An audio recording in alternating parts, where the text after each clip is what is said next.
All righty. Hopefully, we are live and alive. Good to have you back on the show, boy. It's been a while since I last spoke to you. Good to see you, mate. You must be keeping yourself busy with the Rugby World Cup that is happening around the globe. Exciting times, and very soon we'll be starting the Cricket World Cup, which all of us are eagerly waiting. What's in store for Mother Lanka? And the news that is coming in, I think we are yet to announce our World Cup squad for the forthcoming World Cup. We have been holding it back, Boa, just for your information. It's been, I think we are the perhaps, I'm saying, maybe I'm not too sure about Bangladesh, but we are one of the few teams that have not announced the squad as yet, whereas other teams have already. Unfortunately, the news that reached us this morning that Chamira is already declared himself unfit and he's out of the tournament. And so there was a lot of speculation about Hasaranga, and I understand if I'm correct and what I have heard via the grapevine, Hasaranga too is out of equation. No, that's not good news for the Sri Lanka team. And also the fact that the combination, Boa, I think, from a high performance point of view, I think, the people speculated about what the 15, the combination should look like. And lots of people have spoken to me prior to the show.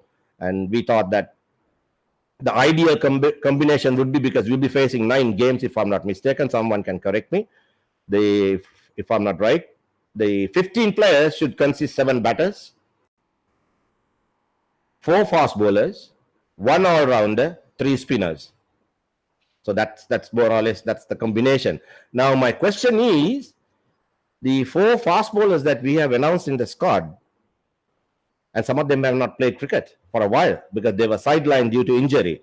Now, you as a high-performance coach, Boa, what your thoughts about bringing in players who have not played the game for a while and perhaps who are not 100% fit? What are your thoughts on that, mate? Well, yeah, first of all, Charith, it's great to be back on the show.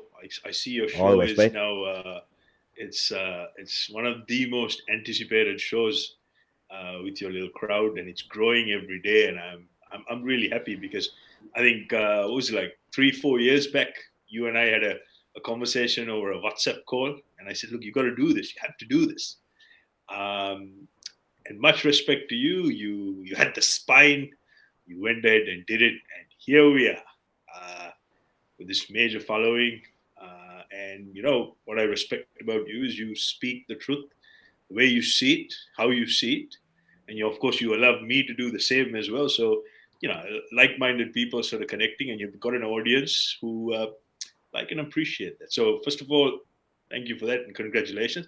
And of course, a very good morning, afternoon, evening, wherever you may be on planet Earth. It's always nice to be on a drink with Charith, although I don't have a drink with me at the moment. It's just we do. No, just we all got our just morning dose. Just the water. Just to keep ourselves hydrated. Got a bottle of water as well. So look, to answer your question from a high performance point of view, if you take a player or an athlete who is not quite fit, you've got to have a really good reason. Usually that reason is, unless you're talking about someone like, Ronaldo or Messi or Jonah Lomu, or I don't know, in cricket, Malinga, someone who's got absolute X factor who can turn a game on its head just like that.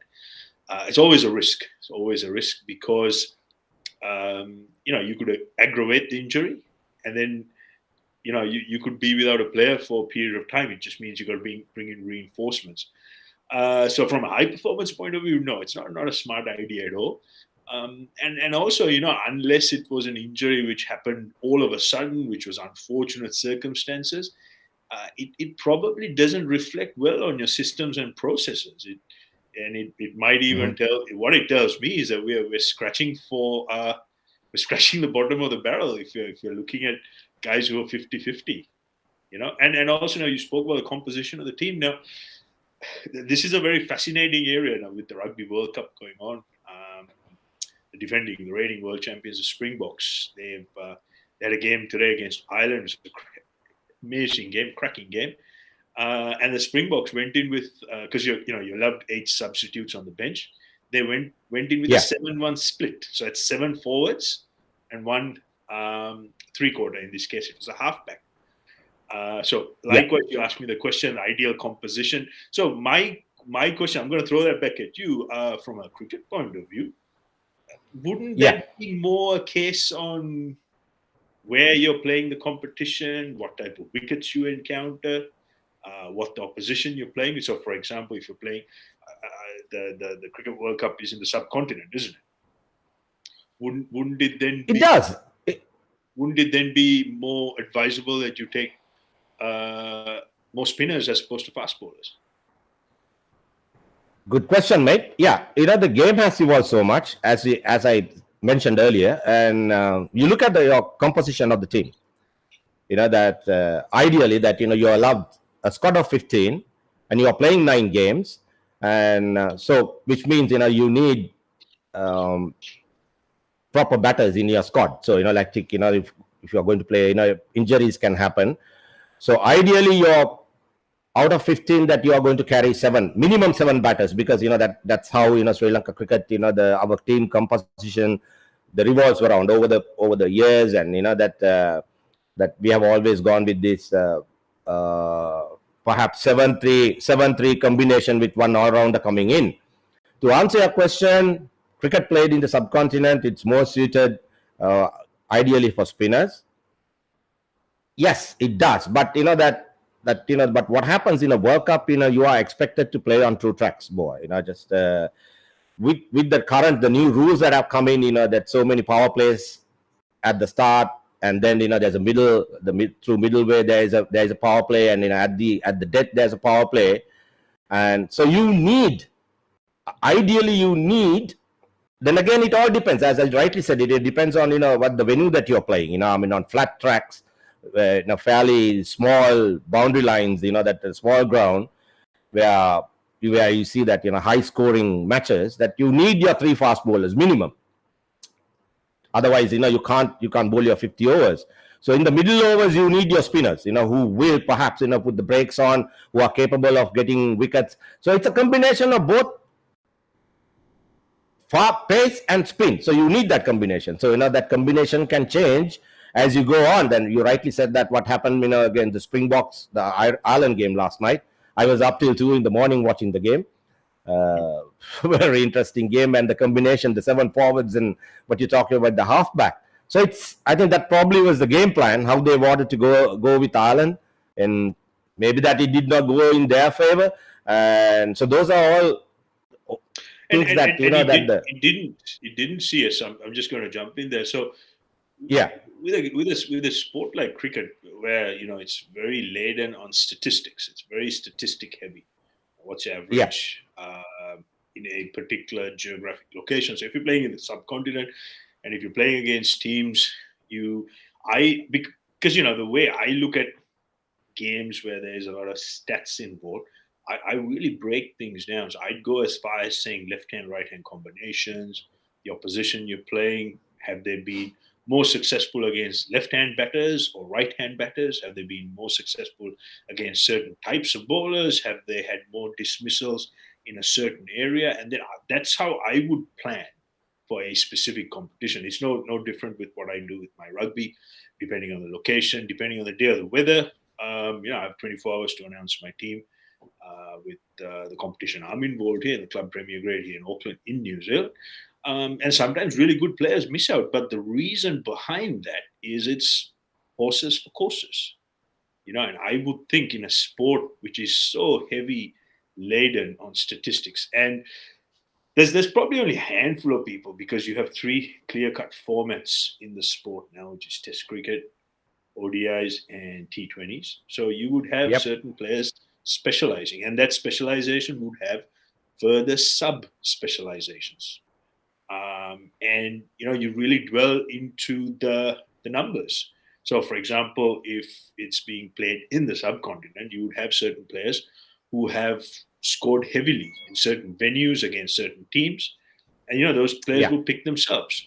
Anyone who is 50-50, i.e., if there's a fitness issue, you then obviously have to go where the stats and the numbers do the talking. Now, the reason I talk about stats and high performance is there is always a reason why there are statistical patterns.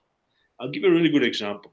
A few weeks back, in preparation for the World Cup, the Springboks played a game in Auckland, and the Springboks named their absolute strongest side, and they were coming red hot form.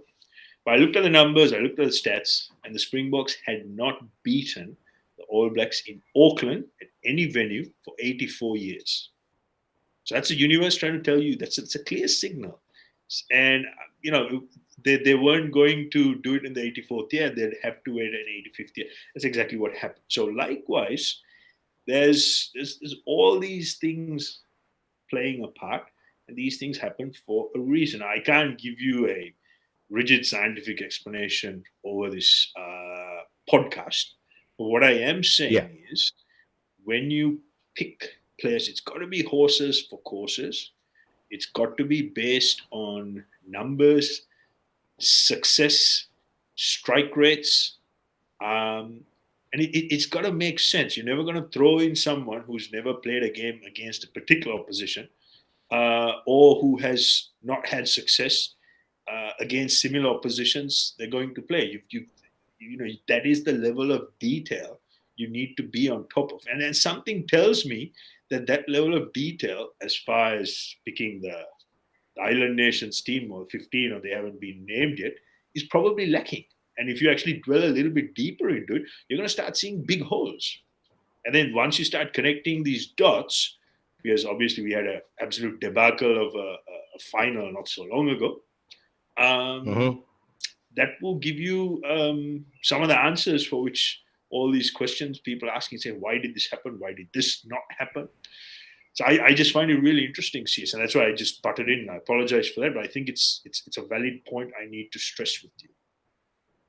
No, you're right, absolutely right. You keep on talking about the horses for courses, but then again, if you look at whom have you got, and now your bench strength, your replacements, it's an interesting aspect that you're talking about. Perhaps the game will evolve in the future, that we may, that we haven't come to that stage as yet. I hope it'll. I'd like to see that. I think it happened during the IPL, that you can bring in replacements. Okay, there is obvious head injury. You can have a player replaced.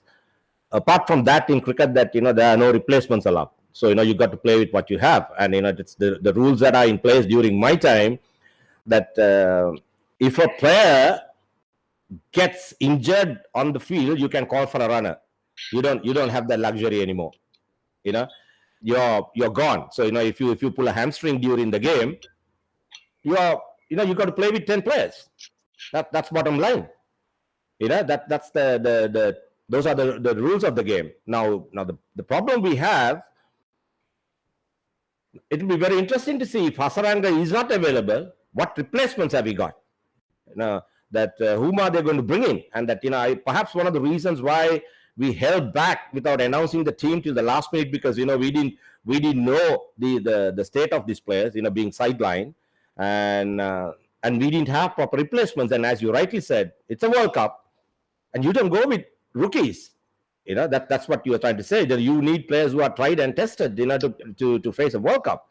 And unfortunately, I don't know whether we have that luxury anymore. That we probably, if Chamira is out, okay, they have managed to whatever the few available fast bowlers who have come in, but we have not seen Lahiri Kumar bowling, and we have not seen Madhushankar bowling. So only Kasundra Jita. It's just a few we got, that who have played cricket for a while, so it's going to be very interesting times, how we are going to face this World Cup with very few replacements in hand, which is going to be a crucial factor in my view. So that again then falls on high performance. That's poor planning, not having enough depth. You'd think that'd be what is it called? A team, isn't it? There'll be a second string side. Yes, A team. If someone gets hurt, someone gets injured, whoever meets that player profile, you can parachute them in. So if you're telling me that, who's there, we're not sure, we haven't seen these, to me that's all about poor high performance planning, and that's firmly on the head and shoulders of the I don't know who looks after the high performance, but whoever is, that's their responsibility. And of course, the administrators, the management. When you get paid to play sport for a living, you're in a very privileged position. I'm lucky enough, I'm fortunate enough, I can make a living out of coaching rugby here. But it took me a long time, and it's it's a one of those great privileges in life, which I respect, and I have a lot of self-respect in that sense as a high performance coach. So you got to be very meticulous with your planning. You got to make sure that you have a backup plan if your plan fails. You got to have a good pool of players. So, for example, in rugby, you have 15 players plus 8 on the bench. But usually in a season, club premier season here, I have a pool of about anywhere between 45 to 52 players, because it's a contact sport. People get hurt. Representative players come in and go. They have to go overseas for national duty, for Super Rugby, provincial duty, whatever. So it really comes down to planning. So you've got to really have all that detail. So again, CS, what I'm trying to say here is that there's clearly a lack of planning. And there's an old proverb: failing to plan is planning to fail. So we're here now, we're on the eve of a World Cup, and you're telling me all this. I find it quite, it is unbelievable that we're actually having this conversation. We shouldn't be. What we should be having is saying, hey, we got this guy, out of these three, who's most suited? And then I'll probably be saying, hey, look, let's look at the numbers, look at the stats, what are their performance, how have they fared in this geographic location, what's the experience like? And then let's pick somebody. Instead, we're saying, have we got anyone? Which, to me, I'm dumbfounded. It's a good point that you raised. You talk about, the teams who have planned ahead for the World Cup. So that's an indication that some of the teams that went ahead and beginning of the month, they had their squads ready. They knew exactly who's going to play in the World Cup. But when you talk of planning, did we have a plan in place? Perhaps not. Because why I'm saying it, we gave priority just prior to the Asia Cup, we played the LPL. Franchise cricket, mate. By the way, I must tell everyone who's listening, Boa is seated in New Zealand. Probably that, there is an internet, the connection that is very slow, that, the video of Boa sometimes, it appears to be a little frozen, but I can hear you. So Boa, keep talking, because you come in, hopefully the feed will improve, and that, the video will come back soon. So getting back to the point, hope that you can hear me. I can hear loud and clear. I can see you. I hope everyone can hear me as well. I can see myself loud and clear. So I'm on a fiber connection here, even though I'm way out in the WOPs, because I live in a very rural farming setting. So we're still loud and clear. Right. Yeah. Okay. Fine. Anyway, my point is that we played this LPL, just prior to the Asia Cup, and that perhaps one of the reasons why our the key bowlers halfway through the tournament, they broke down. So then the Asia Cup was starting soon after the LPL, and they had to withdraw certain players, that from the LPL, and it was very evident the guys are not going to be fit and ready to play in the Asia Cup. So there's a rehabilitation program was on. But the question is, you can talk about it, when you have first degree, second degree, the tears, the hamstring especially. The human body, it doesn't matter, that whom you have, that you may have the best physios and the best doctors, you have access to best available medical facilities. Fact is, the human body needs time to heal when there are injuries. We all know that, there is no, unless you take some kind of magic potion that you can, once you have a tear, you get ready for a international comp, which is not going to happen. There was, if you remember, sometime back, we had certain doctors, came up with magic proportions, who got players ready to play overnight, and there were various questions, question marks about these healing techniques. It doesn't work. So going back, yes, we got a problem. Now, we got squad problems. And then, as AJ said, so prior to selections, the whole of Sri Lanka was divided in this argument about the captaincy, whether Dasun Chanaka should continue to captain the squad or he should not.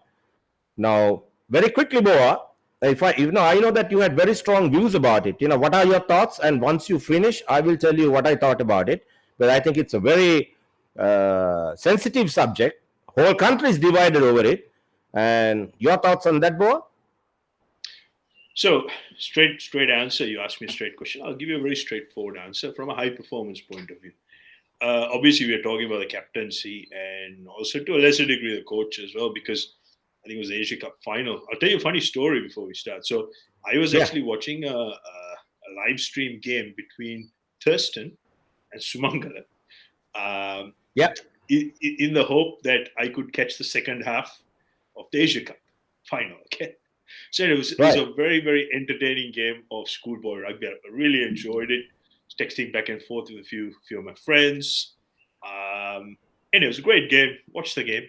And then I switch over to the cricket. And then I see India batting. And I think it was like 20 for no loss or something like that. So I thought, oh, great. This is going to be a great chase. But then I looked at my watch and I thought, hang on, it's just the timing's just, Anyhow. And I thought there was a rain delay of some sort. But then when I looked at the scoreboard at the bottom and figured out that India were in fact batting second and chasing a score of 50, I was blown away because, you don't kind of have results of that nature in a final. So anyway, I'm not going to get into the merits of why we got out for 50 or not. What I am saying is, as a coach, if I was the coach, and if I directly oversaw a result like that, I would be tendering my resignation straight away. Because in my view, the coach and captain, their positions are simply not tenable. You don't get all out and then get the opposition getting the runs. How many overs did they get? Was it 6 overs, something like that? Yep, I think they got the required runs in about 7 overs or something. Yeah. Yes, as far as I'm concerned, it's just not good enough. It's untenable. And the reality is, again, if we are going to play like that, and if we are naturally going to lose, then it doesn't really matter who captains or coaches. You might as well try something different, because if you keep saying this, I've said this many a time on your show, from a high performance point of view, if you keep doing the same thing, expecting a different result, that's pure insanity. It's absolute insanity. So for me, a result of that nature is simply unacceptable. It doesn't matter what sport it is. And as far as a captain and coach, if they have any self-respect, they should have handed in their resignation straight away. And the people in charge, if they didn't hand in their resignation, they should have fired them straight away. Like, for example, if I oversaw a result in my club premier team, losing by 50 points, I know I'll be handing in my resignation the very next day. If I didn't, my committee of administrators will be sacking me on the spot. It's that simple. I just can't understand why anyone would persist with mediocrity. This is not even mediocrity. This is an abject failure. So that's how, because not everyone is good enough to do this whole high performance thing. You live by your sport, you die by it. Yeah. And if you have a certain level of expectation, and if you have a certain level of accountability, and you have some self-respect as a professional, you're not going to put up with this sort of thing. But I guess this is a reflection of how the island nation handles itself, be it politics, be it life in general. And there'll be plenty of people saying, no, it's okay, let's just persist with it. Yeah, sure, that's fine too. But in my view, as far as high performance goes, results of that nature, simply unacceptable, simply untenable. Also, if I may, CS, I just want to address a comment I can see on the live stream from AJ. He was talking about how India played IPL. Completely understand all of that. And also what that tells me, based on what you told me, that our focus was on playing franchise cricket. We just don't have the setup, and we just don't have the players who are able to adapt just like that in this fast-paced, dynamic environment of high-performance sport. So that's where we need to really plan. We need to pick and choose what we want to do, who we're going to use for what tournament, who's going to be kept fresh, who can actually handle the rigors. And of course, in any country, in any competition, there's only a handful of people who are actually good enough to be playing multiple formats and who can switch very quickly and toggle between the requirements. It's no different in rugby. I have a couple of guys who play professional sevens for New Zealand. They come in and out of the 15 squad, depending on the requirement. But these guys are good enough to switch between the two codes. But it's just only a handful of people. But again, the utilization of these resources or assets, it's on me as a coach. If I don't plan well enough, I can't utilize these guys because they have contractual obligations. There's commercial sponsorship agreements. And then, of course, there's New Zealand Rugby High Performance telling me I can only utilize them for 30 minutes over 2 games. So I've just got to be very, very strategic. And that puts a lot of pressure. It's a lot of pressure. As a coach, because the temptation is you want to play out your best players because that will guarantee you a certain outcome, i.e. winning. Yeah. So again, what this tells me is the people who are planning either don't know well enough about planning or are still sort of stuck maybe 2 years behind, or they just haven't innovated what they're doing here. And when I mean innovation, it's just not about technology or what you do for fitness or your techniques. Sometimes innovating a process on how you use players, how they come in and out of a side, how you plan to keep them fresh, how you plan to keep them well prepped so that they're ready for tournaments. So I think if you have a closer inspection at that end, and you're probably closer to these people than a lot closer than I am, you might find those answers, CS. Well said, Boa. Just a couple of things, just to address for what AJ said, right? India playing IPL prior to the Test Championship. But what happened at the championships? AJ, correct me if I'm wrong, and if you're still around, India lost to England. And certain players said that we haven't played enough Test cricket because we've been playing 2020 different format. And so they said, when they were asking for more Test matches, and because they were not prepared to play that particular format. So that reflected. So that had an impact. You can't say, yes, India played IPL. What happened in the Test Championship? India lost. Bottom line.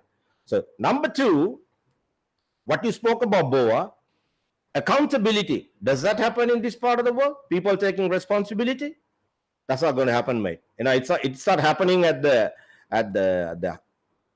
political level or management level. You don't see people taking responsibility or accountability and stepping down when things go wrong. No, that's not going to happen. So no one's going to, despite the fact that, the Sri Lanka performed miserably and it was an embarrassing defeat, that, just a funny story, Boa, not only you, it happens, in Sri Lanka, the people stay away from the sport, a lot of spectators, fans, because what is happening over a period of time, people get fed up of the sport and they decided not to follow the game. And when suddenly the Sri Lanka comes into the final, rightly or wrongly, and it's another story, how we got into the final. People may call it we are lucky that we shouldn't have been there, and so all those things. Nevertheless, we were in the final. The whole country got behind the national team, and everybody went. The flags flying. The people trying to capitalize on it on a commercial basis. The restaurants, big screens. Everyone's prepared, and all ended up, just being very disappointed. A dismal performance. And what transpired at the toss, there were several questions, how the covers came on, national anthem not being played, the shot selection, people spoke about it at length. And then they decided, let's move on. Now, going back to what you're saying, people should resign. With the World Cup hovering around the corner, you think it's the right timing? There's continuity. They have a complete overhaul, major overhaul, and have a new squad for the World Cup. That's not what you said earlier, Boa. You were saying that horses for courses. Can we adopt that hard line and go with a brand new squad for the World Cup? Well, there's no good or bad time to make such That I agree. decisions when you Yeah. have such abject results. It's like, when you have such a spectacular failure, there's no other option in my eyes. I'm a high performance guy. I live by my results and I die by my Would you results. And would you have taken that option to do a complete overhaul before a World Cup? Oh, 100%, 100%. Because the reality is, if you're going to lose anyway, we might as well do that with some dignity, with a little bit of fight. Because getting bowled out for 50 and saying, it's okay, we'll give people. To me, that's just absurd. It's nonsensical. So let me ask you this question. So we've now maintained this squad. Do we realistically have a chance of winning the World Cup?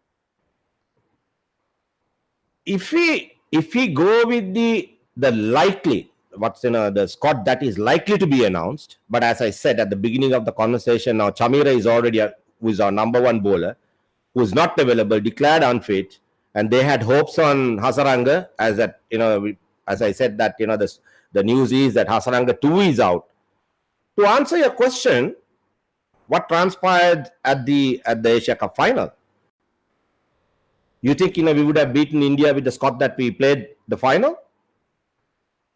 On the eve of the last game against Pakistan, Mahesh Deekshana, the only bowler who was left in the squad as a strike bowler, he too ended up with an injury. I don't think not many people realize the fact that when he got hit against Bangladesh on the thumb, my gut feeling was that he broke the thumb, and that's why people kept on asking why he's not bowling his wrong one, and he couldn't bowl the carom ball. And so when I inquired, from certain quarters, that I realized his thumb was broken, and he only could bowl the stock ball. And yet he contributed when it really mattered in certain situations. So we went into the final without Deekshana. So that left only Vellalage as only our strike bowler. Little 19-year-old, 20-year-old kid. So you're banking on him. So to answer your question, that squad that we played in the final, no, they were not going to beat India. So that was obvious. So what did they do? So they won the toss and they decided to bat. But people are asking, why did they bat? And if there was a heavy cloud cover, what was the reason to go out there and bat? Because, that was the only option that was available. Put runs on the board, try and build pressure on India, which did not happen. And the ball started swinging. And then thereafter, what you said, 50 all out. And, it's all became a absolute damn mockery, that the top professional teams don't turn up and just you go down like that, regardless whether you had a chance of winning or not. So yes, we didn't look like winning. To answer your question, with the squad that is going, we may have an outside chance, because the squad that they have in mind, without the injuries, yes, they are capable of creating few upsets in the preliminary round, for sure. If the full squad is available, yes, we can make an impact. But if certain players are injured, and I don't know what replacements we have, what we are left with, we don't have a chance. Now that is where we stand, Boa. Whether you take drastic decisions now or never, and also that the other school of thought. Perhaps if we were going to change the captaincy, we could have done it before the Asia Cup.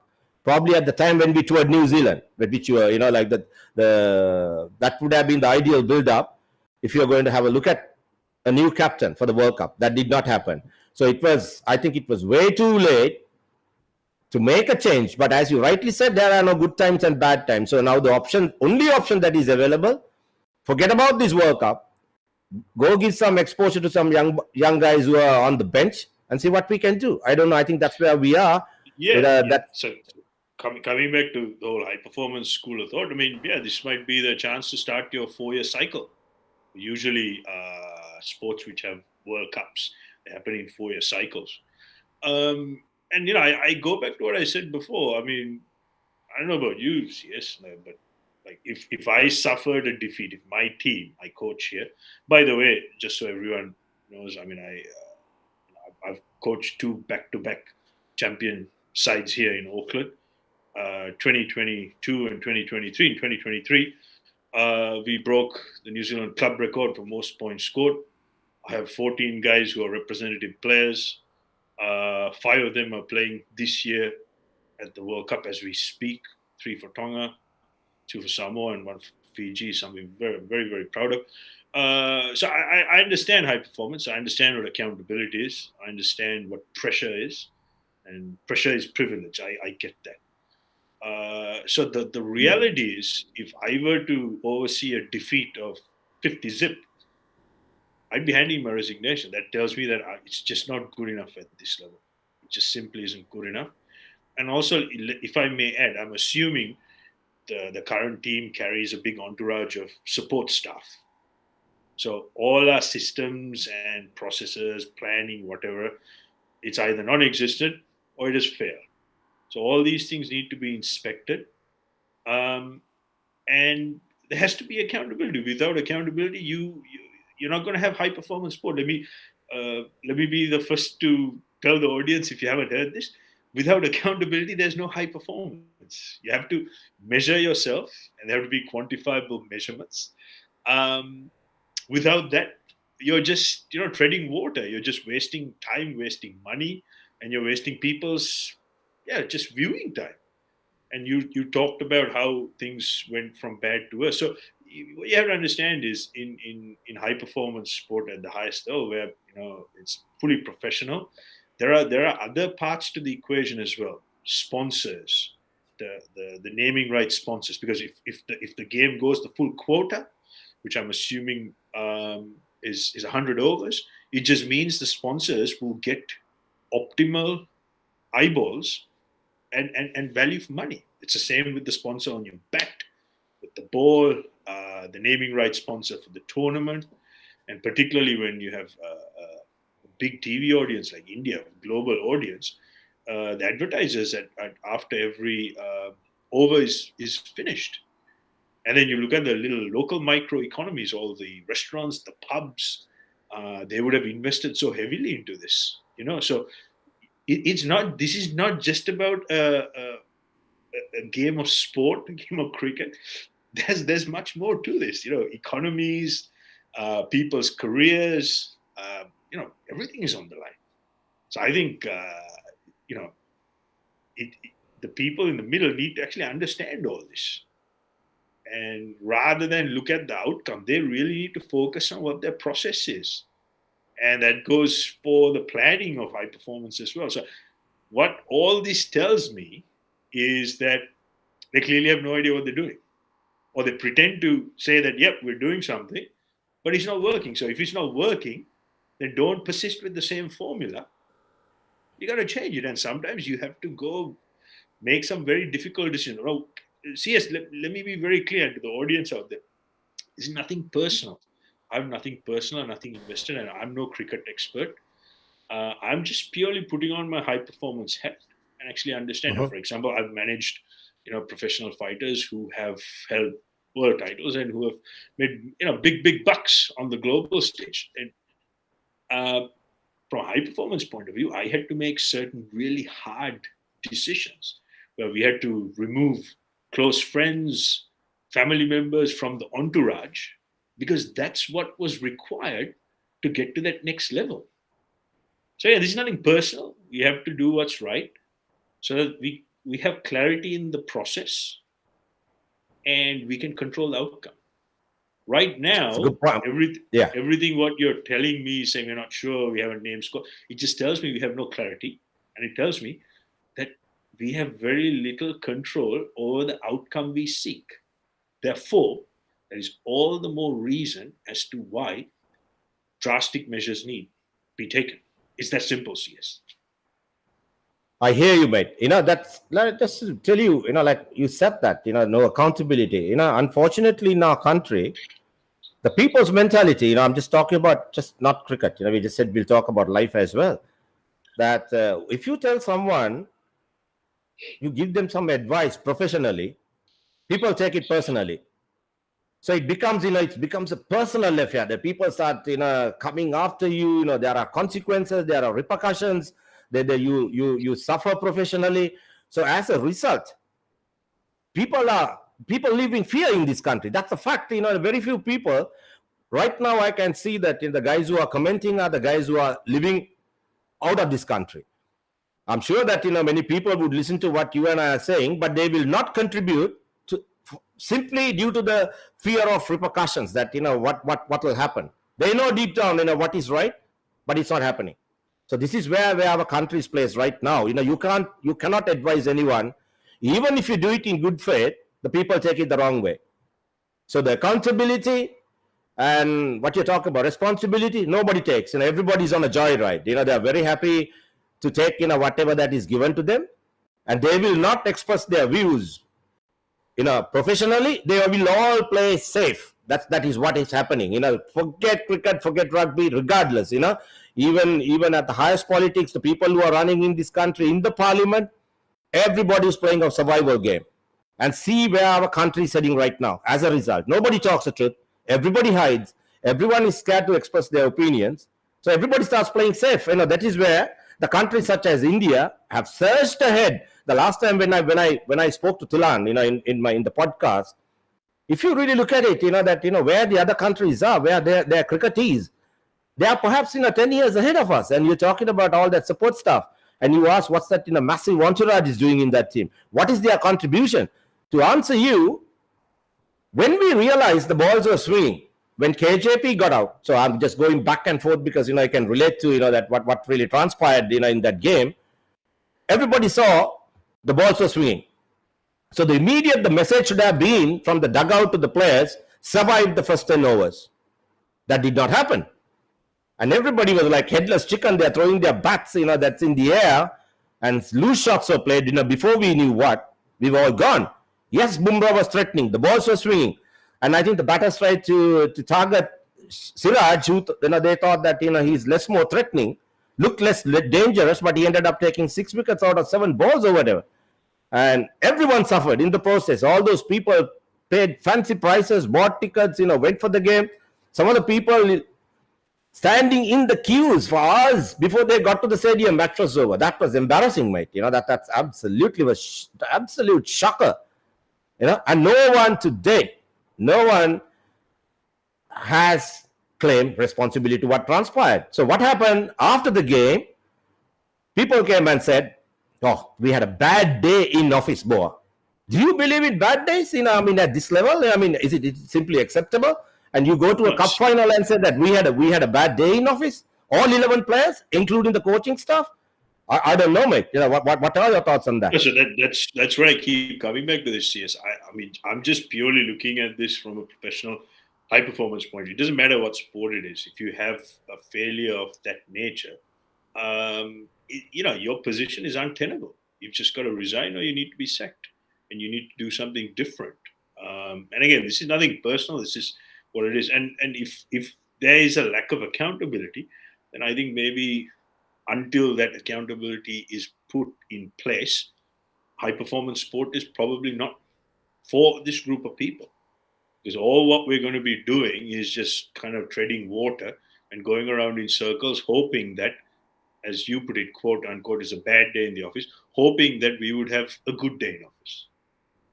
So if that was a bad day in the office, I think good day will probably be just sort of parity on average. So we'll have to have a spectacular day to go and actually win anything. So again, that's, to me, that is just delirious. That is delusional. And until, I hate to say this, I keep saying this, keep doing the same thing, expecting a different result. Get the same result. Yep. Let us put this question into the people, all the people who are listening in. What are their thoughts? That taking this defensive approach, saying that okay, expecting better days in the World Cup, you go with the same team, the same combinations, tried and failed, or whether we would have, taken hard decisions and would have made a change, expecting that 4 years down the line. That that we have plans for the future. By the way, Sanjeev Silla, former Test cricketer, he's Sanjeev. Good to have you, mate. Boa, Sanjeev wrote to me prior to the show, and Sanjeev raised a very valid question. Let me read out for you. Sanji, his question was, what is the role of a captain? With availability of technology, what to prioritize during a world championship? Cricket skills, batting, bowling, fielding, situation handling, leadership of team build skills for a captain. Please line up on priority. What is the role of a captain? Now, I think what is Sanji is asking, do you continue the leadership for the sake of continuity? And what do you expect a leader to do? Be in the side because he has good leadership qualities, that he's a good leader, but literally or virtually you are a passenger in the team and the other 10 players have to carry you. Is that acceptable? And you as a high performance man, what are your views? What a captain's role is? So short answer is no. There's no room for passengers. There's no room for weakness. This is not a country for weak men. And I say men because it's a men's sport, this particular tournament. First and foremost, you have to make sure that you're pulling your weight in the team. For example, my captain in the rugby team I coach here consistently has been the highest line-out winning forward in the competition 3 years in a row. And we have GPS. We can track the progress of players. He's had the most carry meters as a forward in the entire competition 2 years back to back. Yeah? He's got fantastic leadership skills. But first and foremost, basically what you're saying is he's leading from the front. He's not. Yeah. I don't know any other way how we can lead. I'm sorry. That's just how it is. I mean, name me a captain in a team who has not pulled his or her weight, and the team's gone on to win. You'd be really hard pressed. So that for me is the number one. You've got to justify and you have to earn. Nothing is given, CS. This is what we have to understand. You have to earn the right. You have to earn the right. Before this year's final, Thursday night was our last training. I told the guys, I said, guys, we're here now. We're undefeated all season, but it would mean jack unless on Saturday we turn up and we do our thing. Because our season's probably going to be judged on that one single result, which it was, So I said, look, we've got to work for it, guys. We've got to earn the right to be the champs. Because if we didn't earn it, we probably didn't deserve it. So everyone turned up, they did their thing. Captain led from the front, highest carry meters, most tackles in the game, most clean line-out takes in a game, scored a try. So for me, that's what a captain is. And the leadership will naturally occur because everyone will respect what he or she does on the field because, as you rightly said, you lead from the front. The other aspect is, of course, again, this reflects very poor because I'm assuming talking about the captain of the side, he's had a string of failures. So at some point, you have to make an intervention and say, look, this is not going to work. Maybe you need to go back and play some, first-class cricket or whatever, get some form back on. That's what I do. If any of my players are out of form, they go back and play what's called Premier Development or wider Premier. Play some minutes, then I get feedback from my development side coach. And if he meets the criteria, he's back in the side. That's just how it works. You have to earn the right. So to me, this is dumbfounding that someone is being given a handout to be the captain of a side. Dude, I'm sorry. To me, it's just laughable. It doesn't. I don't live in a fictitious fantasy world of high performance. I live in the real world of high performance where if my performance as a coach is not good enough, I get asked to leave. It's that simple. Accountability is everything, CS. Like I said, in high performance, there's a lot of pressure. But pressure is absolute privilege because not everyone can be in that position. I mean, think about how many thousands of cricketers are there in the island nation. But only 15 can make it to the World Cup. Sure. So whoever is there have to be willing to, if this is the last thing they do, they have to be willing to go to the well and back to draw every single bucket of water. And if you have people who are not willing to do that, well, they probably don't deserve to be there. That's just how I look at it. You might call it harsh or ruthless or whatever. But that's the only way you're going to develop people who have that killer instinct. But sometimes that's very difficult to coach. See, it's either you have it or you don't. It's like trying to eat raw meat off the bone. You've seen certain species of animals. They have that instinct in them. They just go hard. They just go for the kill. And that's the level of mental accuracy and mental application you need to be successful at the highest level. If you don't have I that, hear you, mate. you probably don't deserve to be there. Yeah. So what I'm saying is, there's a school of thought that most of the people, I think some of the people who are listening to us right now, like, it's all divided. The opinions are, it's divided. Some thought, no, we have to make a drastic change, and some thought, no, we should not. And the excuse that was given, we got to be grateful that the captain, when we were placed, that we were struggling and we were playing qualifiers, he led us through and got us to this level. That that is because it's leadership. So my question to you is simply because that you have managed to get a string of victories under your belt, that your contribution is questionable. You may call it he's a lucky captain, based on sentimental reasons. Can you allow him to? I'm not pointing fingers at Dasa or anybody else. I'm just purely I'm talking about. Say for an example, take a corporate, any entity, that's CEO of a company. Probably company would have flourished, say after the pandemic or whatever, and that's the contribution from the CEO is nothing, but the rest of his sales or marketing team carries the company through, and the contribution that is coming from a CEO is zero. Are you going to keep him in the management team saying, oh, he's a lucky CEO? Or that you're grateful because he guided the ship through a pandemic or a difficult situation, economic downturn or whatever, that does sentiments involved in team selection, Boa? What are your thoughts on that? Again, short answer, no, absolutely not. Horses for courses. You gotta pick on form. I'm a big believer in form, and the thing is, when you pick on merit, and when you have a clear line of communication to your players, and they know exactly what the expectations are and what the KPIs are, they respect you for that. My biggest challenge, as I'm trying to correlate this to my experience here, my biggest challenge is every week when the season is on, who do I pick as my 23? Because there's going to be a bunch of guys, some really good players, they're going to miss out. And, I have to tell them, look, the reason is XYZ.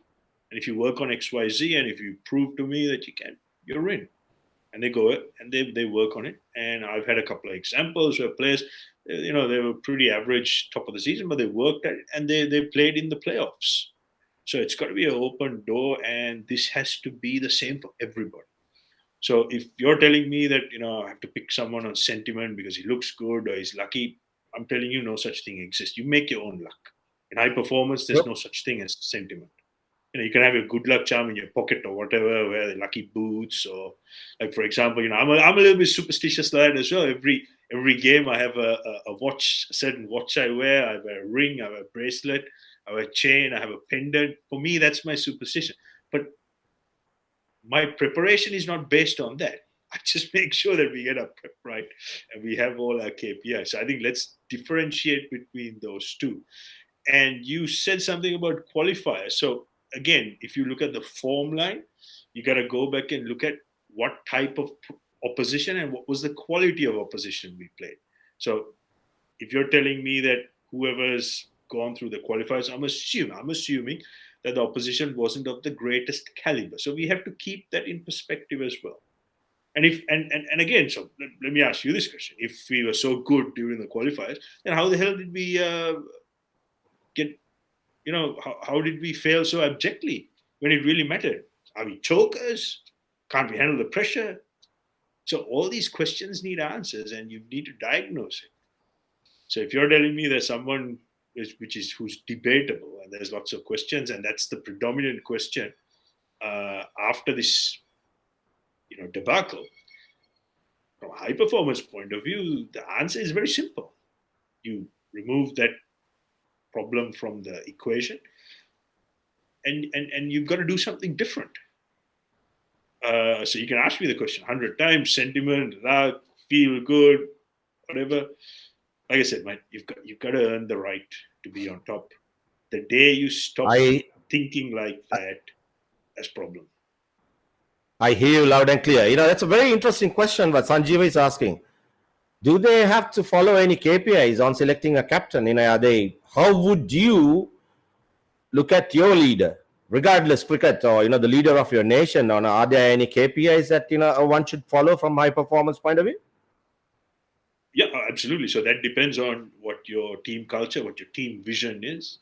So, for example, the vision I had for my team in 2023 was be better. So I'll say it again. Simple, be better. Now, that was a big challenge. We were last the year before, we were the champs. So how can we be better?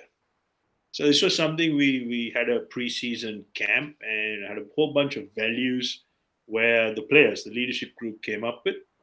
And basically the skipper was selected on that criteria. And then, of course, you have your positional criteria. For example, if it's an opening batter, opening bowler, whatever that may be, you have that positional criteria, and you combine the two. So first and foremost, you have to justify your existence in the team. And if you can't, well, I'm afraid no matter how good your perceived captaincy qualities are, you're not going to be on my team. You're going to have to go back a peg, show some form, and earn your way or fight your way back into the team. As far as leadership skills, there's no greater way to lead in any sport than leading from the front, because it inspires people. I remember I was watching I was on a flight recently, and I was watching this movie in flight. It's on Singapore Airlines, Kapil Dev, in the 1983 World Cup. How we pretty much, led from the front. It was quite an inspiring movie. So again, you look at so many examples in sport right around the world, different codes, the most successful captains. Argentina, Lionel Messi, led from the front. So to me, it makes absolute sense that we pick people on merit. And we've just got to move away from this, he's good luck, blah, blah, blah, because to me, no such thing exists. You make your own luck.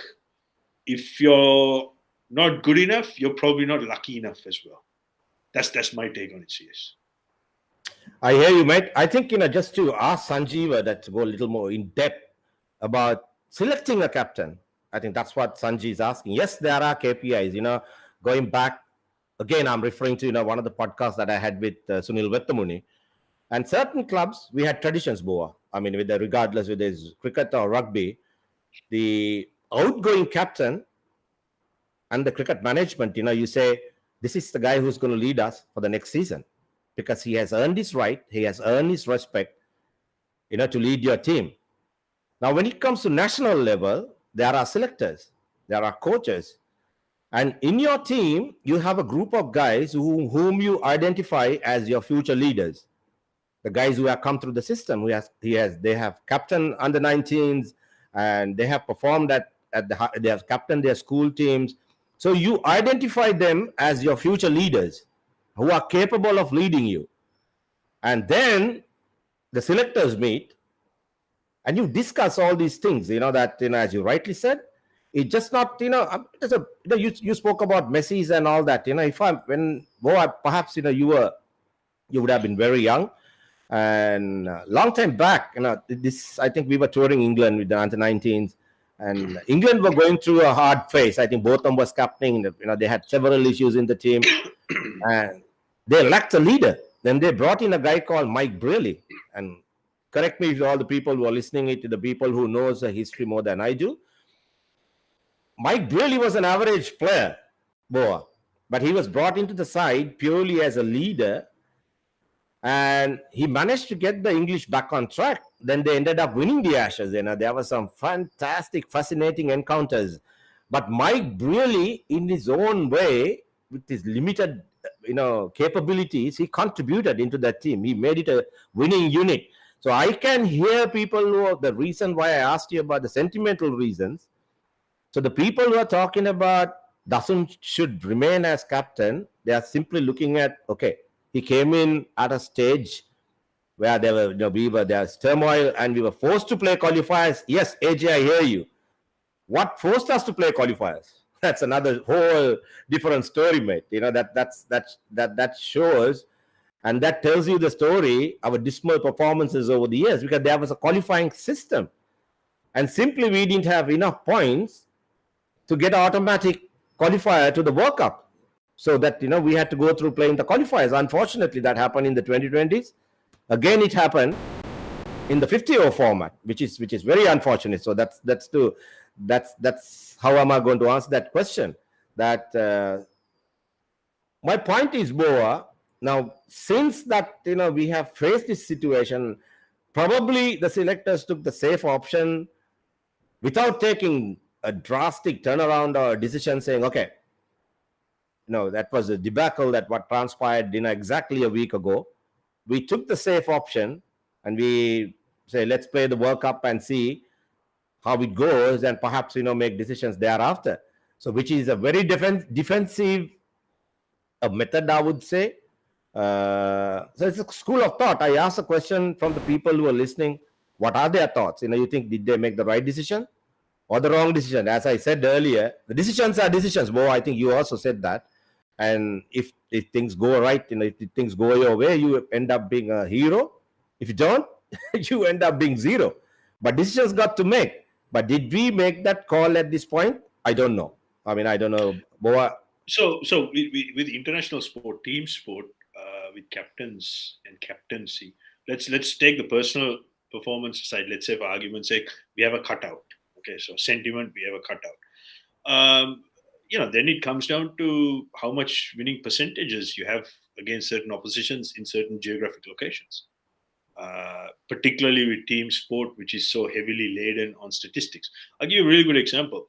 Darren Sammy, former West Indies T20 captain, very outspoken. After that outburst, he never ended up playing cricket for the West Indies because he got there. I remember having a chat with him when he was here on tour. A very interesting guy. Amazing guy, giant of a man, very friendly, deep, strong West Indian accent. He was man, that hell of a lovely guy. So I actually asked him this same question. I said, how did you guys manage to pull this off? And what he said was, everyone did their job. Everyone did their job. He said when we needed runs, Chris, as in Gale, all he had to do is just tap him on the shoulder and say, hey, get some runs. And he got the runs. And when he needed wickets, tossed the ball to, I think it was one of the Bravo brothers, got a wicket. And he said, when I had to step up and when I had to make a breakthrough, I did it. And when I had to get a few 20 runs, 30 runs here and there, I did it. So again, it comes down to understanding the most fundamental part of any team is your individual job. Do your job. Do your job. And then work as unit. Now, I know this sounds really simplistic, but at high performance, that's what it really comes down to. You turn up on the day on a consistent basis. You do your job. And that's what defines greatness, good and great. The great players, they always turn up, they do their thing. If it's cricket, they get runs, wickets, catches, whatever. If it's rugby, they get they score, they make meters, they kick goals, you name it, right? So this is no different. So as far as picking a captain, to me, you can't pick a cutout captain. It just doesn't work. You have to lead from the front. And and you said this, that it's a safe option, well then I guess that already means we've accepted that we're going to have a less than desirable outcome or result, and it's okay. So then maybe we need to all announce that, saying, look, if we get knocked out of the pool stages, it's okay. we did the right thing. We did the sentimental thing.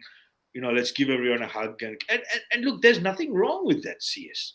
I'm not saying one thing is right or one thing is wrong. You are jockey. You've canvassed my opinion on what this is, and I've given you my opinion. And that doesn't mean my opinion is right and someone else's is wrong. But based on the factors of high performance I know and the success I have had, to me, that's what high performance means, and that's how we select people. That's how we select teams.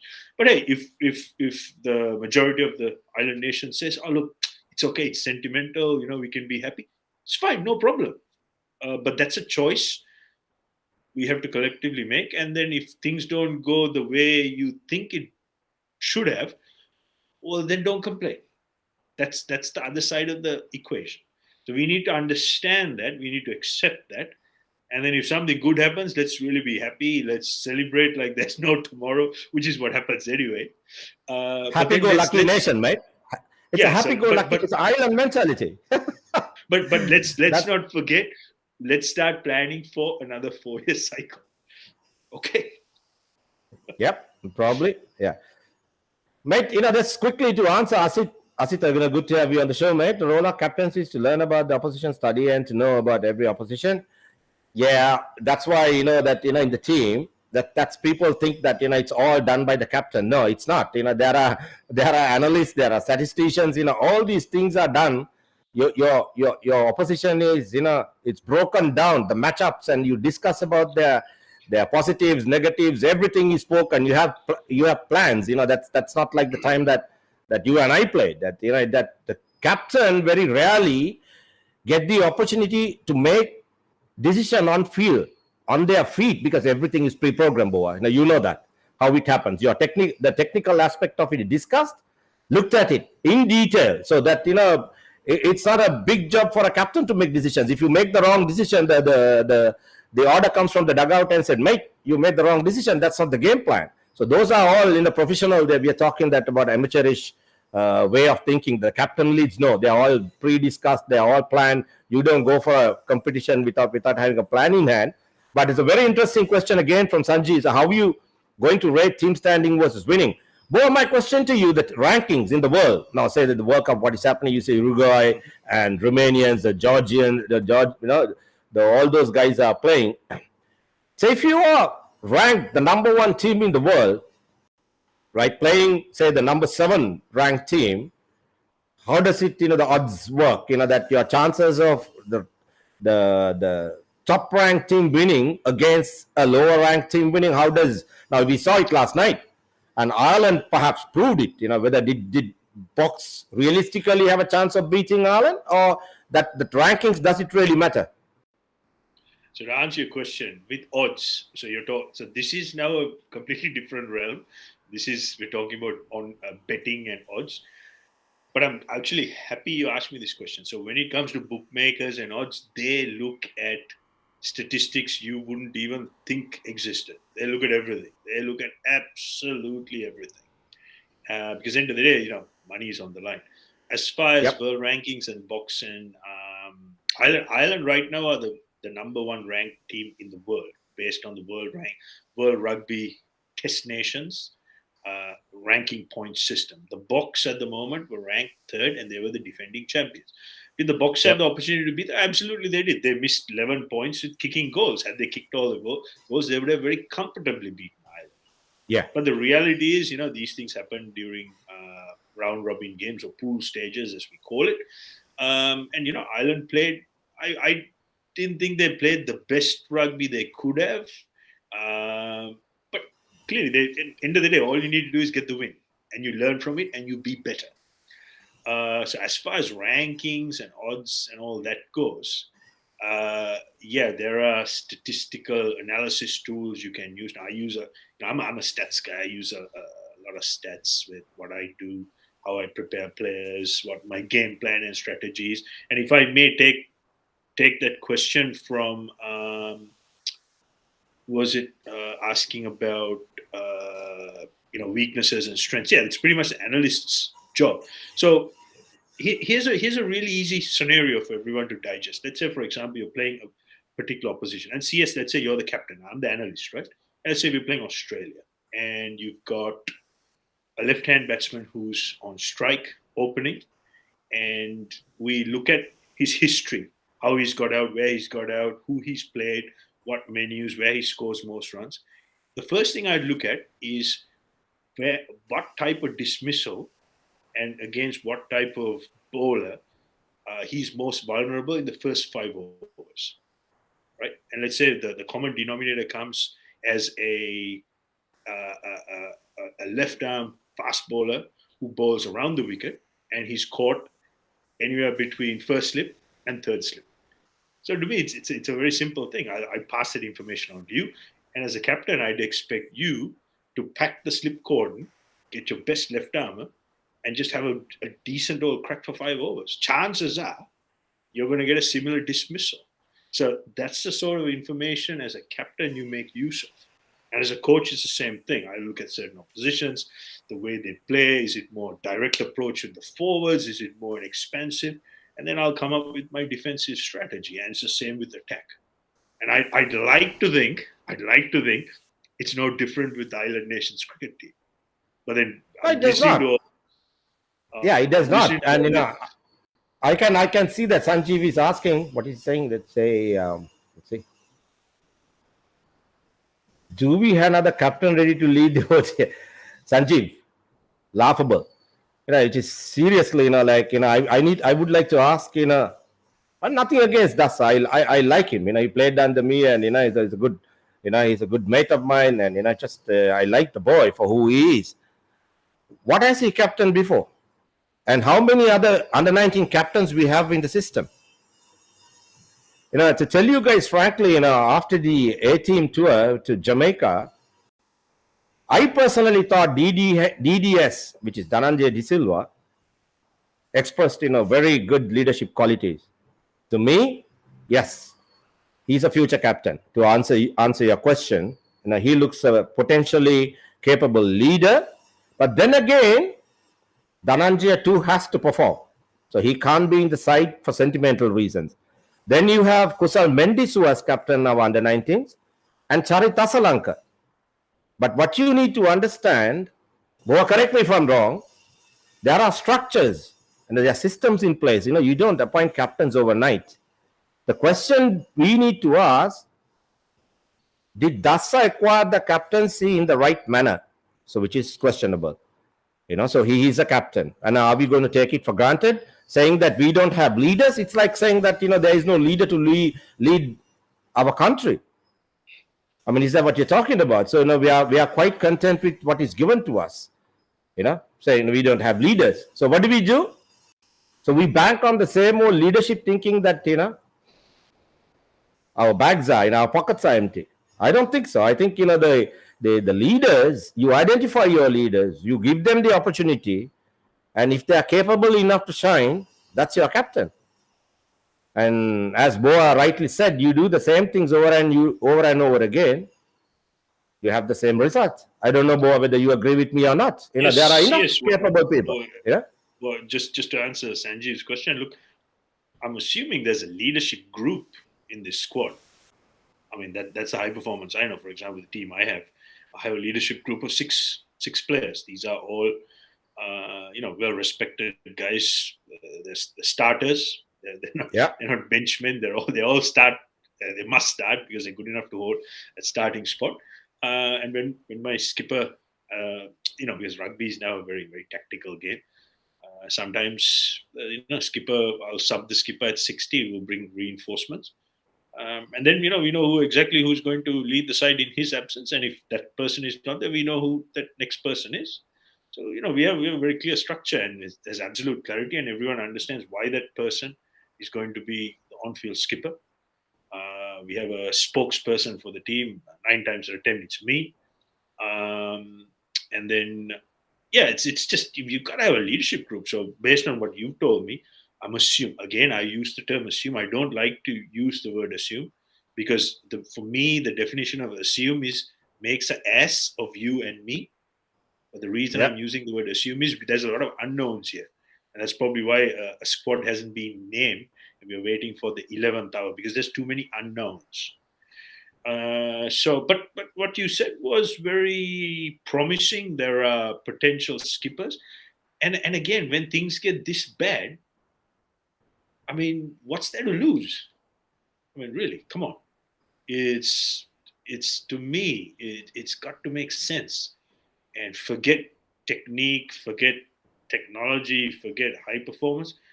Just apply a little bit of common sense and think. If this is the situation, if this is presented to us in real life, what are we going to do? What's the most likely outcome? And if we persist with the same process, doing the same thing, what's the outcome? It's going to be the same. But then again, go back, rewind it and think, why are we thinking that doing the same thing is going to give us a different outcome? And that might actually give you the answer. Because once we change that line of thinking, things will start happening real quick, and it'll be a lot easier for us as a nation to digest what lies ahead. True. But just to ask you, we haven't come to that stage as yet. When people ask the question, do we have leaders? Imagine someday the game evolves and we make replacements. Now, how does it work in rugby? Do you have a vice captain in the squad?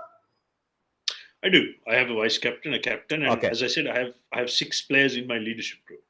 All right. So the captain is replaced. I saw that in the box game. That one of the games. If the captain is replaced, who takes over the leadership on field? The vice captain. That's how it works. So you have structures. Very so simple. Now, it's been age-old. So I need to ask these guys who think that that the only leader we have in the squad is DS.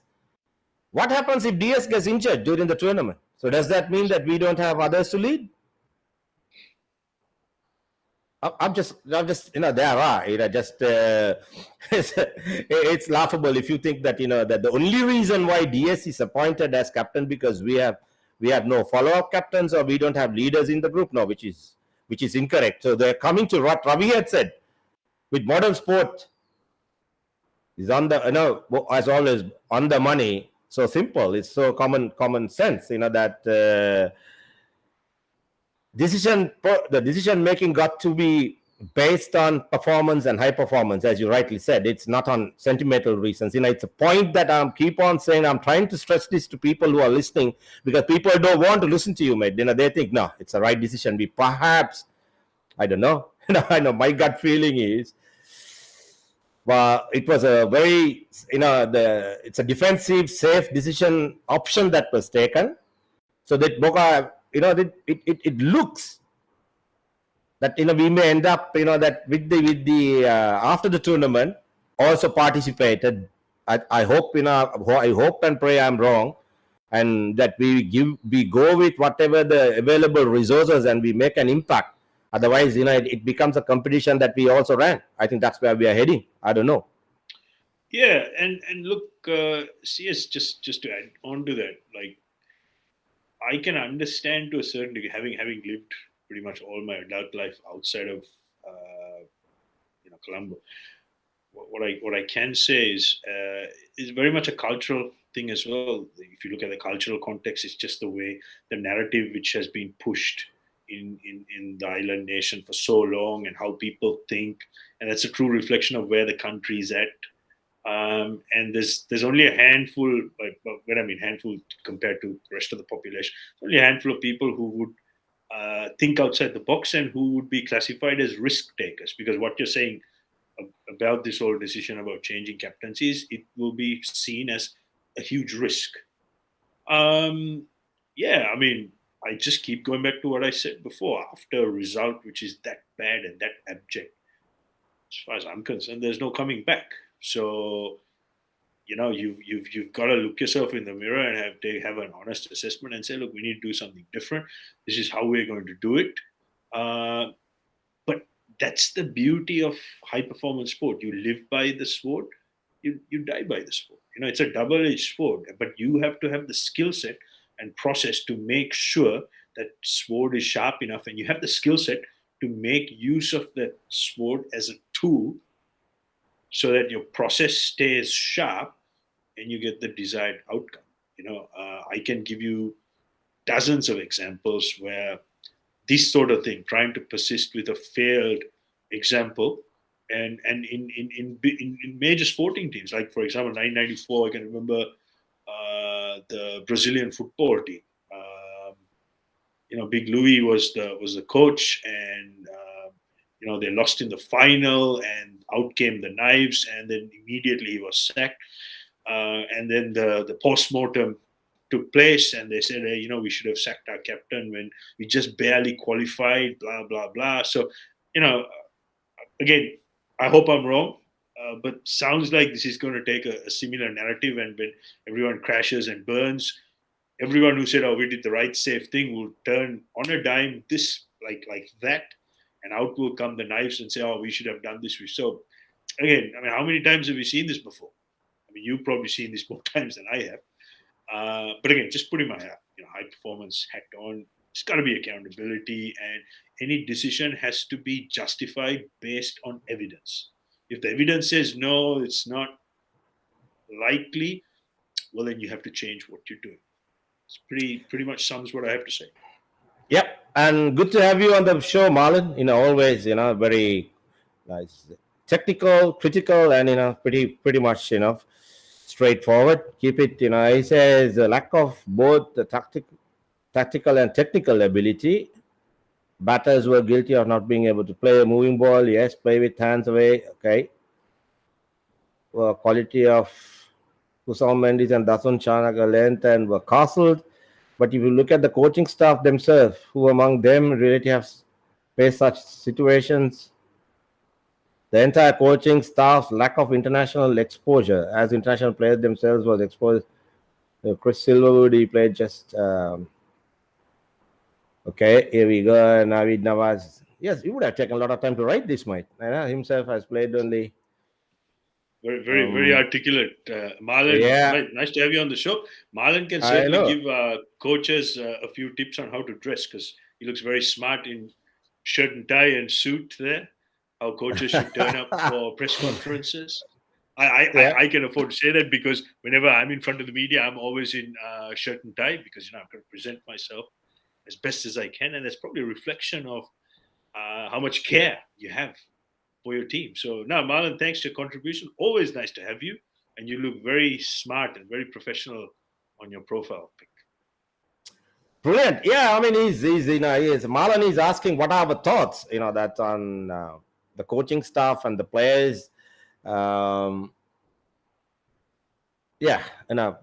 let me, from my point of view, yes, we I think at the beginning of our chat, and I said that we look like headless chicken, playing against that the moving ball, and some of the shots were on display on that historical day that we'd rather forget, rather questionable.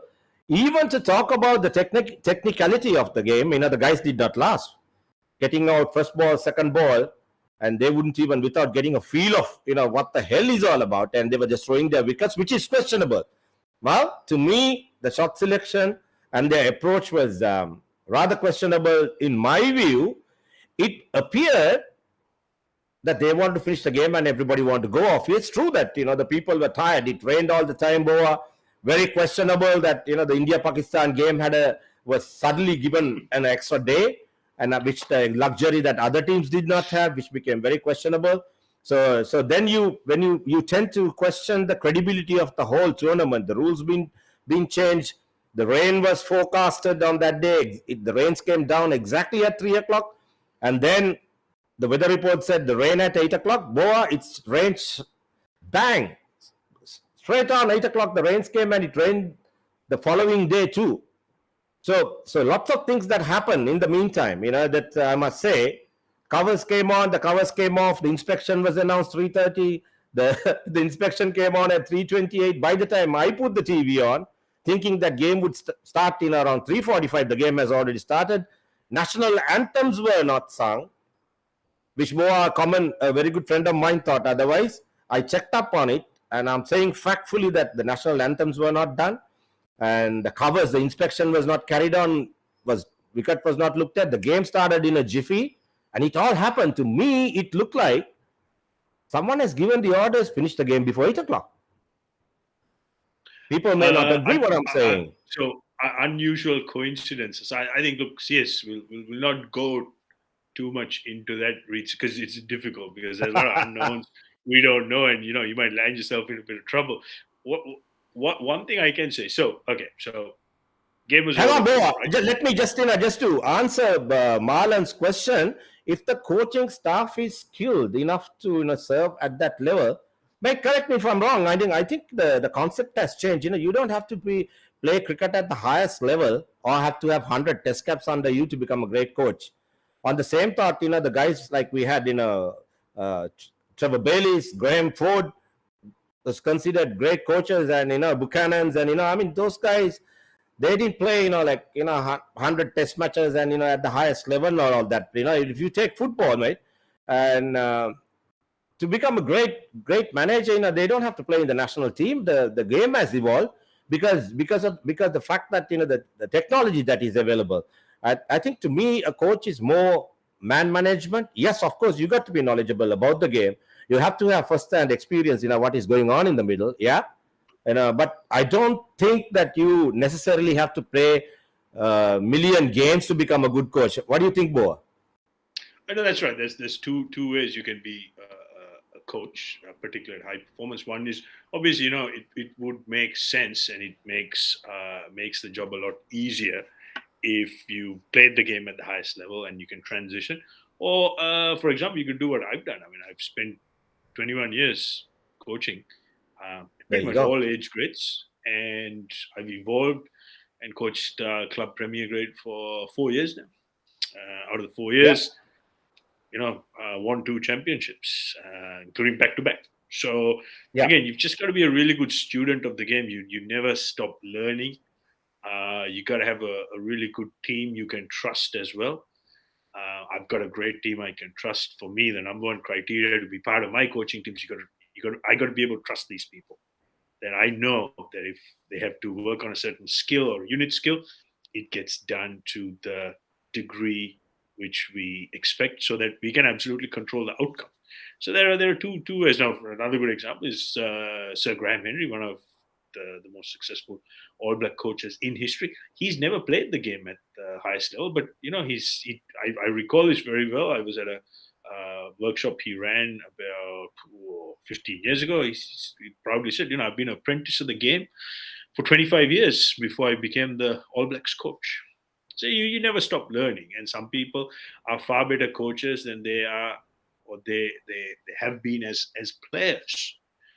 So that's my answer. And I just want to come back real quick to revisit something. Is now, this Asia Cup final, we were bowled out for 50, right? So coming back to captaincy, well, how much did the captain score on the day? He didn't score, mate. The ball didn't hit the bat; it only hit the wicket. So the point I'm trying to make is, in certain sports where it's statistics heavy, statistics laden, it means you've got to control time. So, for example, when things aren't going right, say a 5 down, 6 down, whatever, if you control time and hang around long enough, you can get your hand-eye coordination. It's the same thing in racket sports, like in tennis. You play time, you push it to the 5th set. It's going to give you something to work on. And to me, that's real leadership. So if you can't do that, there's a big problem. So that's all the more reason why we need to get people who can understand that. And that needs to be coached as well, being able to control time. Because you were talking about the rain came at a certain time, etc., etc. Those things are a little bit difficult and out of our control. But what you can control is how long you're going to hang about in the middle. Unless you get an absolute... Unfortunately, that did not happen. Now, forget about players spending time in the middle. The spectators who attended the game, they had no time to, after buying their expensive ticket, they had no time to, by the time they found their seats, the game was over, which was very unfortunate and hilarious at the same time. Moving on, good to have Deepa. After a long time, boy, I remember Deepa, our girl certainly all the way from Malaysia. Yeah? Certainly do. I hope she's doing well. I can see Deepa has moved on and become a coach herself, she got a very interesting point. Coaches can use their intuition and insight, and robots and AI, AI cannot have. Good point, mate. The human aspect.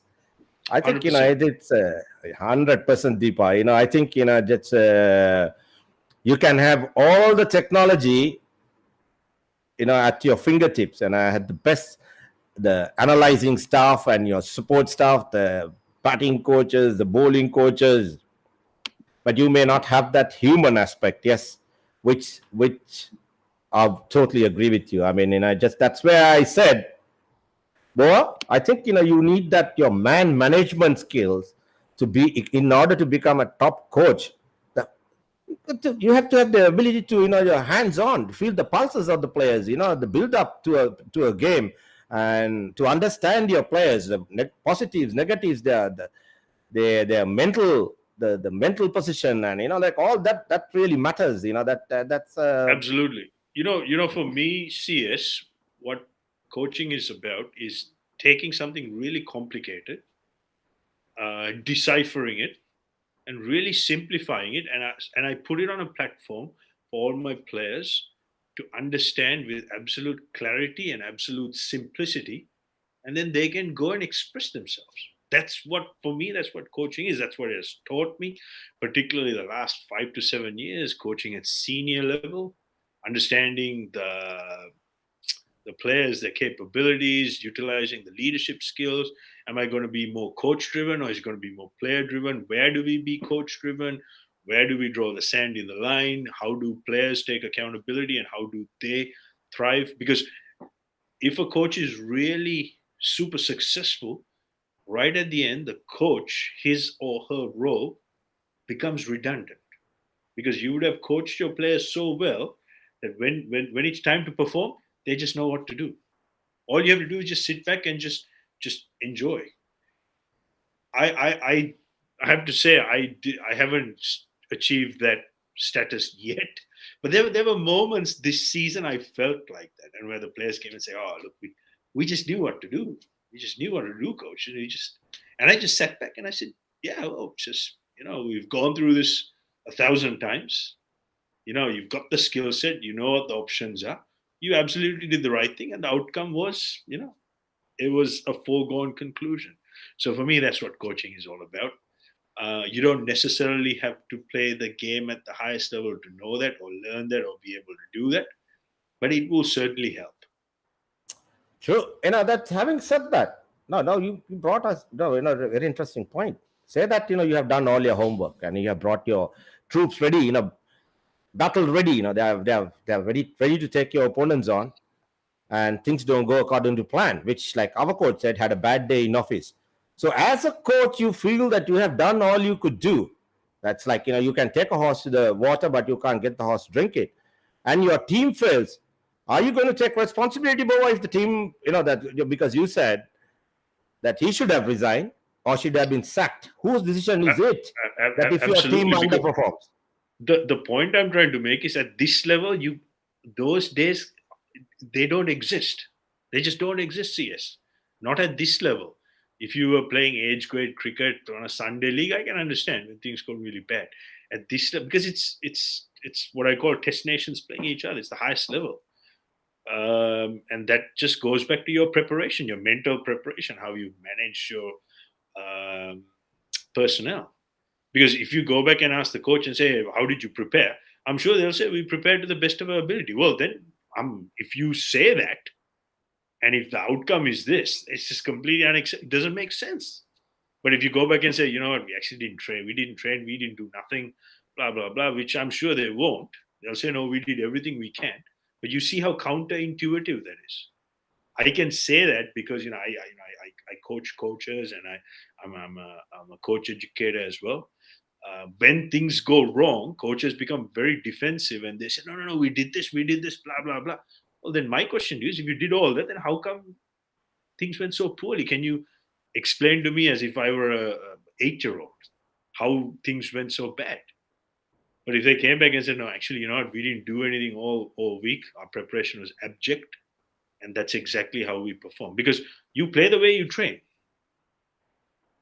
So these are interesting questions here. So that's why whatever I No, my say, question to you, Boa, you tick all the boxes, and as a coach, you have done all your work, and things don't go, your way, and has a completely resolved that you're bewildered, you don't know what went wrong. Does a coach take responsibility for what happened? absolutely, Where, where, 100%. where does the buck stop? Where does the buck stop?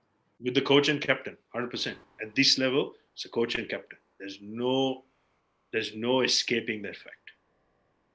Like I said, So if what I you're basically oversaw saying, a 50-point hiding, I would be tendering my resignation straight away. But that's just me. I don't expect that same level from anyone else out there listening. But maybe there'll be a few people who would agree with me. Yep, I hear you. So basically, what you are trying to let me sum up in what you're saying. Regardless what happens, the coach becomes the leader of the army or the captain of the ship. So the buck stops there. Things go along your way. Either you are found accountable or you find yourself accountable and I take responsibility. Is that what you're saying? Yeah, and the truth of the matter is, when great players fail on their day, which is what's been perpetrated here, it takes great coaches down with them. I don't know whether the great players failed, whether there are any great players here. But when the players go down to this level, it takes down the coach with them. So there's just no escaping that, CS. I mean, I understand that. I've been coaching long enough to understand that. I've had bad days. Don't get me wrong, but there's always a reason behind it, and I was the first to take full responsibility for it. But let me also tell you, I've never had 50-0 bad days. So I just gotta. It's a bit mind-boggling. But anyway, it is what it is. All right, there's an interesting question. Marlon Ferreira asking, the sports minister appointed technical advisory committee headed by Chairman Jayasuri, Ashantadima, Kapil Vijayagunathan, Faris Maruf, and Yosef still in existence? To answer your questions, yes, in existence. I would say non-functional. Well, whenever our advice is sought, or so we are there to advise him as advisors, but as I said, we are non-functional. Okay, we had our in a team, when you work together, you have your opinions, differences, indifferences, you agree on certain things, and technically, yes, we are there, but we are not functional, mate. That's the sad reality of it. And boy, that's another part which is very interesting. This show, you're talking about. Okay, usually the Sri Lankans, they log on after we finish talking, but the people who are online, I'm always I'm truly amazed to see the people live overseas, that the ones who are listening to us, that it's very, very encouraging and humbling experience to have all those people from overseas listening to you. And very few Sri Lankans, that majority, when I see even after the show, the people who respond positively are the guys who live overseas. That's I don't know how it works. Before we leave, Bo, I need to ask you, because there was another aspect that people are talking about, how Sri Lanka got into the Asia Cup final. Do you believe in luck in professional sport? Small bits of luck. It's what we call favor of probability. Yes, but those are things where you can't really control. Say, for example, bounce of a rugby ball, or let's say a very unlikely event like the ball's on the way to the boundary and then it just suddenly stops, something like that. That's what I would consider luck. But as far as what we're doing as athletes, as coaches, where we can actually control the outcome, leaving it in the hands of luck, I don't really believe in that whatsoever. I always believe that we make our luck. The harder we work, the luckier we get. On occasion, Lady Luck hasn't smiled on me in my coaching career. I remember there was a couple of instances where I wish there was a TMO. There wasn't. That's just how the cookie crumbles. But we were happy at how we went through our process. We just didn't get the outcome, but we learned from it. And the lesson I learned was, don't leave it in the hands of the referee. Next time, make sure it's comprehensive. So then there's no In a argument. scale of, I hear you, mate. Scale of 1 to 10, where would you put at what percentage do you put luck as in a World Cup game? Oh, I would say 0.01%. In cricket, no, sorry, let me just put an asterisk. A caveat is the toss would play a vital role, yes, depending on the surface. If that's the case, well then, but then again, it's 50-50. Yeah. But based on high performance factors, I would like to think you prepare for that.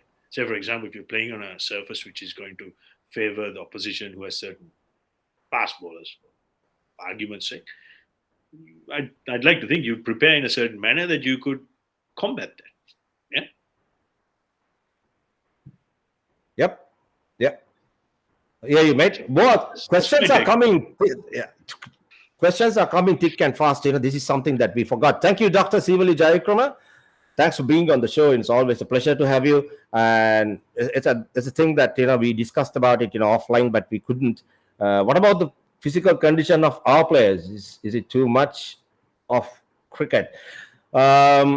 Let me very quickly put it. That's where the player management is primarily important. The number of games that players play, and all that matters. Yes, if there's too much cricket being played, it can have an effect on the human body, that we can see what is going on. More we spoke about it. Sri Lanka, over the years, we creep through the back door. That's how we have won major championships. We on our skill levels. That's what we were known as. Very skilled compared to the other players from other countries. Perhaps strength wise, they are much more stronger. They're the bigger, stronger athletes. Perhaps lack their skill level. But now, do we suddenly move away from you as a high performance guy? From the systems that we had in the past, what has worked in our favor? Do you go away from that and pay more emphasis on fitness and that overlooking skill?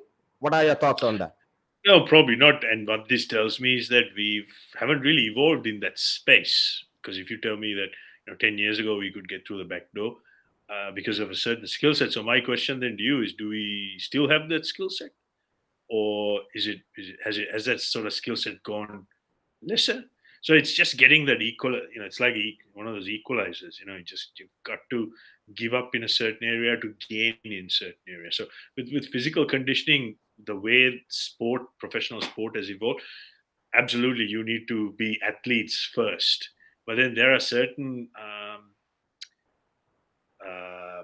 cultures and certain geographic locations where that isn't given as much priority, because they know on the day the X factor will see us through. That's probably not the most recommended way of going about in high performance. But again, if certain core tenets, so to speak, if they work, you don't necessarily need to tinker too much with that. But again, you have to look at the supply line of talent which is coming through, as you said, and do they actually have that skill set, and how do you incorporate that into your game plan and your long-term vision?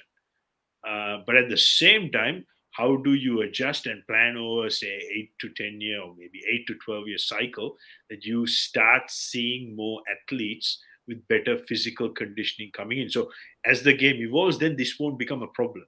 So again, the reason we're talking about this is this clearly shows that no such planning has happened 10, 12 years ago. And we're here now. And all of a sudden, there's a slight shortage of the talent available for the type of skills and the X factor which is required to win a game on the day. That probably sums it right, doesn't it, CS? It does. I think, you got to strike a balance between, you can't say that you may have all the skills that is required. You may be, you're born with that X factor and, you are skillful. Yet, if you are not fit enough, I don't think you can execute those skills. So that needs to go hand in hand, in my view. You can't pay more emphasis on physical work and then then ignore the skill part of it. They know that you have to create a balance. That's how I think about it. Which the high performance guy needs in Sri Lanka need to look at. To answer Dr. Sivali's question, I think, I think perhaps you may agree. The workloads, and you overload the human body, you're bound to break down. That's simple as that. We are human at the end of the day. Regardless how fit you are, what training you do, and there's a limit that your human body can take. And if you go over that limit, your body will break down. So the number of games a player plays, and what formats they play, so all that need to be managed. So we spoke about it, perhaps all those injuries that happened during LPL, whether it was it was prioritized, what became more important than Asia Cup or the World Cup. So those are all questions that needs to be answered. And Kumar, what is Kumar saying? Is DS, let's see what Kumar, questions are coming thick and fast, mate. Is DS an above average captain, including on field, or a few things falling into place? We spoke about it, Boa. What are your thoughts, mate? Is he above average captain? Very briefly. Look, like I said, I haven't looked at all the stats, but I'm just browsing through his previous performances. The stats don't reflect very good. Let's just put it that way. I understand this whole thing about qualifiers, but again, you got to look at the quality of the opposition and who they're playing. And I think this is where serious question marks. And then soon as the opposition gets harder, we saw what happened. So particularly in a World Cup, and if you're going to win a World Cup, you're going to have to beat the best out there. So if you're going to get bowled out for 50 against the best out there, serious question mark. So I go back to my answer before. Such levels of failures, just unacceptable. CS. Yeah, true. I think Kumar is asking is DS as an above average captain. I think he's talking about the win ratio. I think that's what everybody's talking about. Whom we played against. We have to look. We have to look at the quality of the opposition. Exactly. And then look, and that will give you a true reflection with the stats. And that's a good exercise for you, Kumar. You could probably look at who they've played, how many they've won, similar conditions, geographic locations, batting first, bowling first, and then you can do some analysis, and maybe you could share that with us. Yeah, and I think that what people are talking about, that this big hype about Sri Lanka, that winning 12, 13 games consecutively, and that that perhaps heading towards that record of 16 or 17 games. But as you rightly said, you got to analyze the type of oppositions we played, and is it any worthwhile talking about? And Aruna, talking of skill for batting, are we capable of handling genuine fast bowlers? Well, I think the answer that we all saw on Sunday what transpired. Our skill, the level of skill handling, it's not the pace that we can't handle. Let me say it. That's a genetic problem we all had during even my time. Our level of skill to handle the moving ball, having played cricket in the subcontinent, that's the problem we have. So we need to learn new skill how to handle the moving ball. That's where the challenge is. And to Manik, let me see where did Boa go. Until Boa comes back on. I probably, let's see where I think Boa is having technical issues. Very quickly before I say bye to everybody. At Asian level genetical disadvantages we have in terms of taking up for contact sports. I mean, the physically we cannot be countered by. Not very clear, mate, what you're asking. Asian level genetical disadvantages we have in terms of talking contact sports.